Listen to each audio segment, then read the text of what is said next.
Cuppa TV is back in LA. Last week we saw Barry Tomes talking to us about setting up his own record label and giving us some real insight into the music industry. And along with special guests, we began to understand how this industry actually works. Let's join him again to find out some more. I started my label 27 years ago and I've been in the music business 41 years. 41 years ago. Jesse, let's talk about your music and your industry and your views on it. What have you got to think about the music industry as it is at the moment? Well, for me, I kind of have two jobs in this industry, or actually probably have more than two because, you know, as it's transcribed over the years now, most of us that are, you know, singer-songwriters have had to diversify into, you know, we write music for film and TV, you know, we do gigs, we write music for ourselves, we develop, we produce, you know, there's kind of like all sorts of hats that we wear these days. Do you think that's really important that you actually do that, you know, you're evolving? Oh, for me, that's one of the most important, you know, sides to what I do. We have to kind of evolve, you know, because I mean, when I first started, it was all about, you know, you write your songs and you go out and you play gigs and you look for the elusive record deal. That was kind of the holy grail, you know. These days it's not quite like that, you know.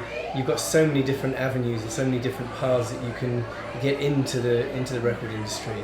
And for me, I think it's there's more chances, you know, for young artists, and I find that quite exciting.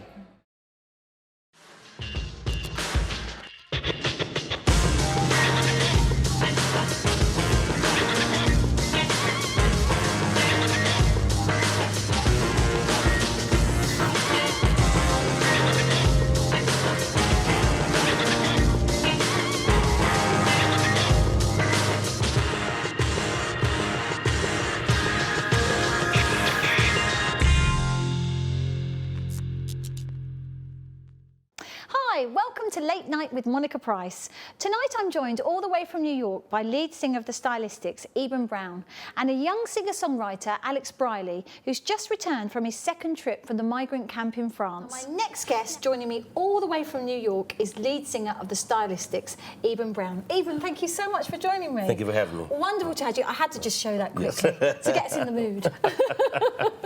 So Eben, you've just come on a whistle-stop tour, haven't you, of the UK? Yes. So tell us about it. What have you been up to? Well, I'm over here on promotional tour and everything, promoting the new single and new video. And Wonderful. Everything. What's your new single called? No Other Lover. Wonderful, Yeah. wonderful. And we're going to be watching that video a bit later on. Yes. But even has it been a journey for you? Because I mean, tell us where it all started. How did it all begin? It all started fresh out of high school for me. I went with a group, my idol group, called Ray Goodman and Brown, which is known as the Moments, actually. Yeah. I went from there to the Manhattans. From the Manhattans, I went over to the Delphonics with myself and Major Harris. You moved around a bit. Yeah, you know, and it was unanticipated. Was that? It was something, it wasn't planned. It was just something, you know, that's where life takes you, you know what I'm saying? And then, like, I took 2 years off from the business. Yeah. Then the Stylistics called me in 2000. I thought they were joking. That was a call. Yeah. Hello. Hey, we need a singer. I was oh, really? Okay, fine. I'll be there. Yeah. Did you know the guys before? You know, did you know them? Yeah, we were school.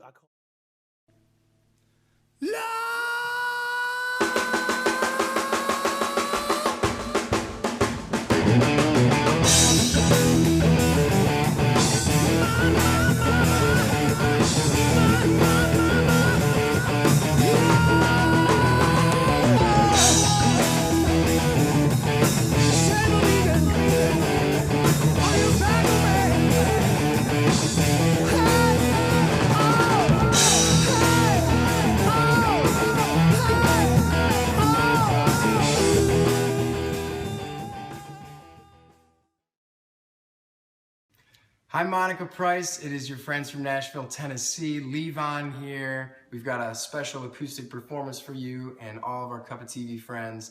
It's at Levon the Music if you like what you hear, folks. Enjoy.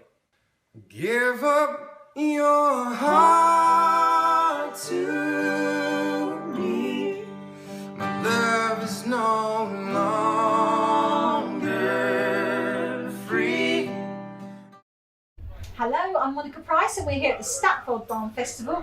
It's been a crazy weekend, but the headline act for this evening is the one and only Mr. Tony Christie. Tony, it's such a pleasure to meet you. Isn't it great to say that I only live half an hour away? I know. I've never heard of this place. I was going to say that to you. How lovely that you're doing a gig Yeah. that's just half an hour from where you I'm living, live. yeah. Isn't that great? Yeah. No need to rush back. You know? And you're here nice and Spend most of my early. time in Ventura Park, shopping. So Tony, you're here tonight.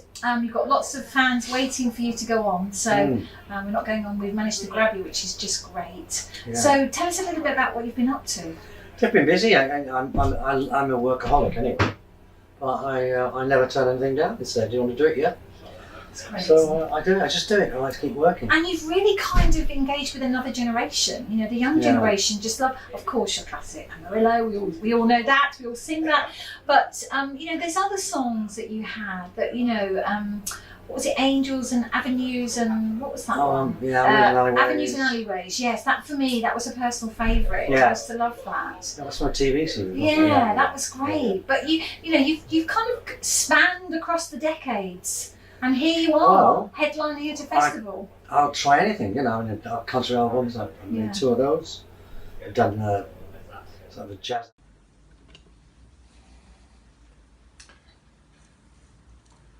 Now, health officials have told Britain to go on a diet. Public Health England says we are eating too much and that obesity has become the new norm.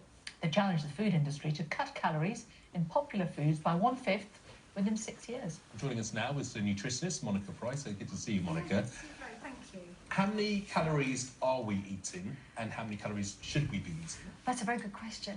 Well, the amount of calories we are eating is probably double than what we should be eating. On average, we should be eating about 2,000 or 2,500, and some of us are actually eating up to 5,000 calories a day. And that's the problem. And I can see why the Public Health now have said, we need to bring out this initiative to try and cut the calories down by 20% by 2024. And this kind of follows on from the sugary drinks levy that's coming into play next month, I believe. And what they're trying to do really is kind of saying to us that something's got to change. Obesity in the UK is actually on the rise, and that is something that we actually do need to think about and take stock and do something about. Do you think these measures go far enough? Because Public Health England says 1 in 5 children entering primary school are considered obese. Yeah, I mean, isn't that a staggering statistic?